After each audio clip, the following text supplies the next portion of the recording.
Pemirsa, kita akan memasuki kabar nang Panambayan. Dinas Kependudukan wan Pencatatan Sipil Banjarmasin mempermudahkan warga dalam memiliki kartu identitas. Bila sebelumnya KTP berbentuk kartu, wayah ini ditingkatkan berbentuk digital. Program dari pemerintah pusat ini pun gencar disosialisasikan baik melalui baliho maupun media sosial supaya bisa diketahui warga. Dinas Kependudukan wan Pencatatan Sipil Banjarmasin mempermudah warga dalam memiliki kartu identitas. Bila sebelumnya KTP berbentuk kartu, wah ini ditingkatkan berbentuk digital. Program dari pemerintah pusat ini pun gencar disosialisasikan baik melalui baliho maupun media sosial supaya bisa diketahui warga. Kepala Dinas Kependudukan wan Pencatatan Sipil Banjarmasin Yusna Irawan Takuni Prima TV Baisukan Kamis 5 Januari 2023 memadahkan kehadiran KTP digital sebagai pendamping eKTP ini mempermudah warga wayah berurusan.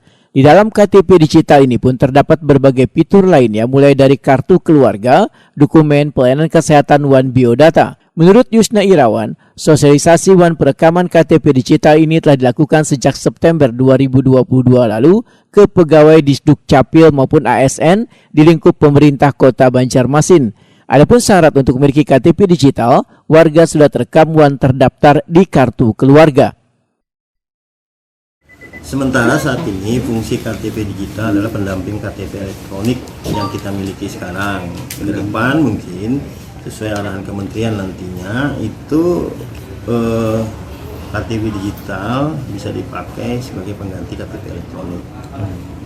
Kita melakukan perekaman ID digital itu sejak bulan September 2022, mulai dari uji coba tadi di seluruh ASN, kemudian